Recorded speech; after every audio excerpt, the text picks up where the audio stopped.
Le second conte, c'est un conte d'un écrivain mexicain. Elle s'appelait Inés Arredondo. Et c'est un conte très intéressant. Je l'aime bien. J'ai fait la traduction au français. J'espère l'avoir fait bien. Et j'espère aussi que ma prononciation c'est bon. Sinon, à la description, il y a un lieu pour les lire, pour voir les textes et voir mieux les erreurs. Alors, je vais commencer, mais avant, je veux saluer à Nicole Garot et merci pour voir ces vidéos. Lucie.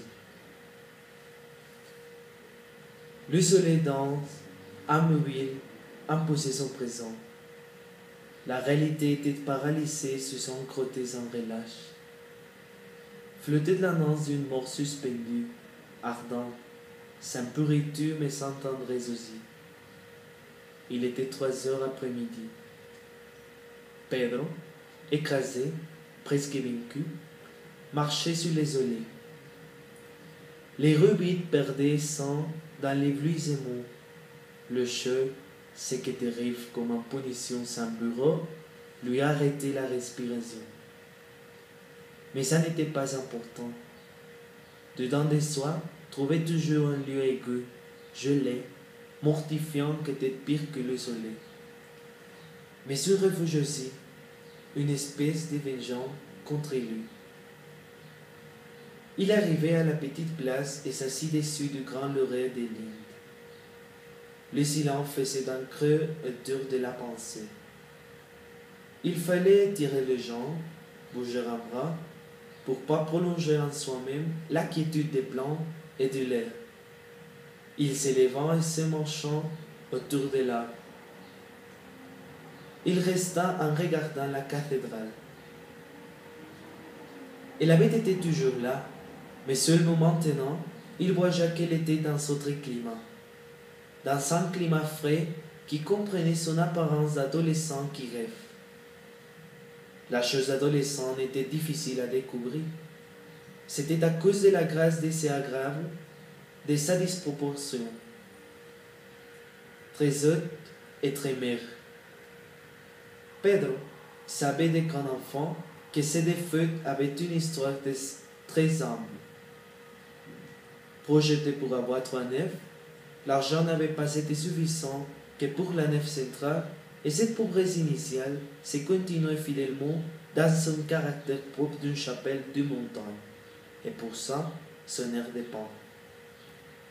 Il traversa la rue et entra, sans penser qu'il entrait dans une église. Il n'y avait personne, seulement le sacristain se bougea comme un ombre dans la pénombre du presbytérium. Aucun bruit ne s'écouta. Il s'assit à la moitié de la nef commodement, en regardant les autels, les fleurs en papier. Il pensa dans la prée distraite qu'une autre ferait, auquel qui s'asseyait normalement dans ces bancs-là, et pour un instant, il presque désira croire comme ça, au fond, mollement, mais le suffisant pour vivre. Le soleil entrait par les vitres hautes, Jean, dur, et l'atmosphère était fraîche. On pouvait être sans pensée, reposer de soi-même, du désespoir et de l'espérance. Est-il devant vide, tranquille, mêlé dans la fraîchise et en regardant le soleil apaisé, s'églisser par les vitraux. Alors s'il écouta les pas de quelqu'un qui entrait timide, furtivement. Il ne s'inquiéta pas ni changea la posture au moins. Il continuait à abandonner à son indifférent bien-être jusqu'à ce qui était entré, fut à côté de lui et lui parla. Au début, il crut n'avoir pas comprendre bien et se retourna pour les regarder. Son visage était tellement près de lui qu'il pouvait voir même les peurs en sueur que les rides à côté de la bouche fatiguée. Il était enivré. Son visage, ce visage qu'après lui paraît d'avoir plus près de lui que n'importe quel autre, était un visage comme il y a millions d'années, large. Mais il vit aussi les yeux gris et les paupières presque transparentes, de cils queux, et le regard, ce regard inexpressif, nu. Vous me permettez de baisser ses pieds? Il répéta implacable. Dans sa voix, il y avait quelque chose tendu, mais il la soutenait avec décision. Il avait assumé sa part totalement et espérait qu'il était au niveau, sans explication. C'était pas bien, il ne devait pas lui mêler, ce n'était pas possible. Tout était si inespéré, si absurde. Mais le soleil était là, calme et dur, et le sacristain commença à allumer des bougies tranquillement. Pedro balbutia quelque chose pour s'excuser. L'homme le regarda une autre fois. Ses yeux pouvant obliger n'importe quelle chose, mais il seulement demandait. Pardonnez-moi, pour moi c'est honteux aussi, mais je dois en faire. Il doit. Et si Pedro ne l'aidait pas, qui en ferait? Qui permettrait s'avaler l'humiliation inhumaine de qu'un autre lui baissait les pieds? Quel dossier minime de charité et pureté tient dans l'âme d'un homme? Il avait pitié de lui. D'accord. Voulez-vous se déchausser? C'était beaucoup. Le sang le bourdonnait dans les oreilles. Il était hors de soi, mais lucide. Si lucide que présentait les dégoûts du contact, la honte de la nudité, et après le remords et les tourments multiples et sans tête. Il savait, mais il se déchaussa. Être déchaussé ainsi, comme lui, désarmé et humilié, en acceptant d'être source d'humiliation pour autres, personne ne saurait jamais ça. C'était comme mourir dans l'ignominie, quelque chose éternellement cruel. Il ne regarda pas le vrai, mais il sentit son dégoût de ses pieds et de lui, de tous les sons. Et même ceux s'avait agenouillé avec un respect si grand qu'il pensa que dans ces moments, pour cet être, avait cessé d'être homme et était l'image de quelque chose de plus sacré. Un frisson le parcourut et il ferma les yeux.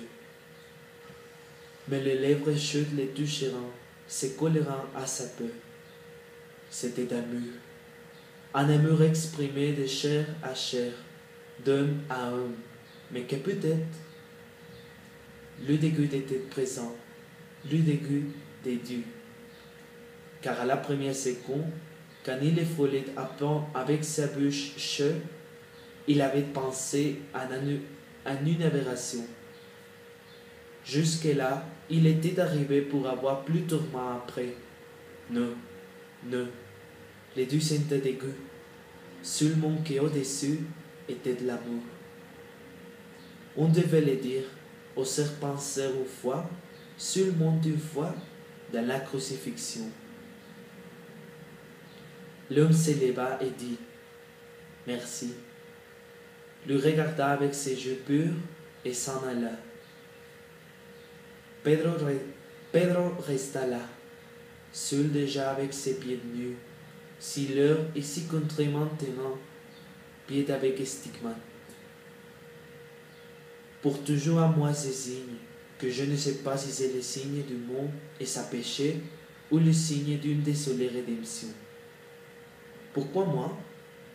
Le pied avait une apparence si innocente, il s'était concédé tout le monde, mais s'il était avec plaie et seulement il savait.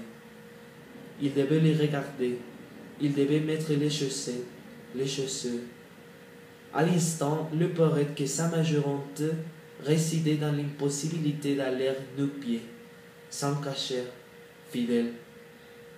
Je ne l'aimerai pas, je ne suis pas digne. Il était en pleurant.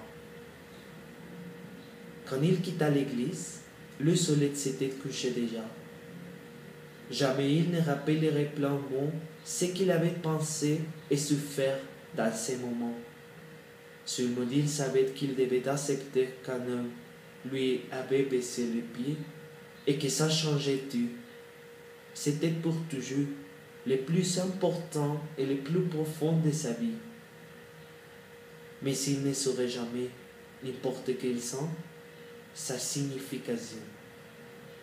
Le conte Le Cygne est inclus dans son livre de contes, le premier livre de contes de Inés Arredondo, appelé La Señal, le cygne, comme le conte. Et bon, j'ai ce livre, conte complet de Inés Arredondo. C'est un conte de 1965.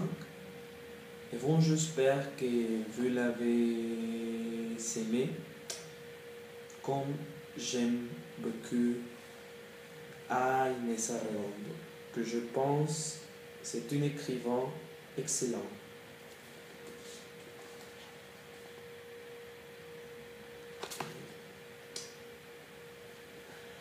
Au revoir.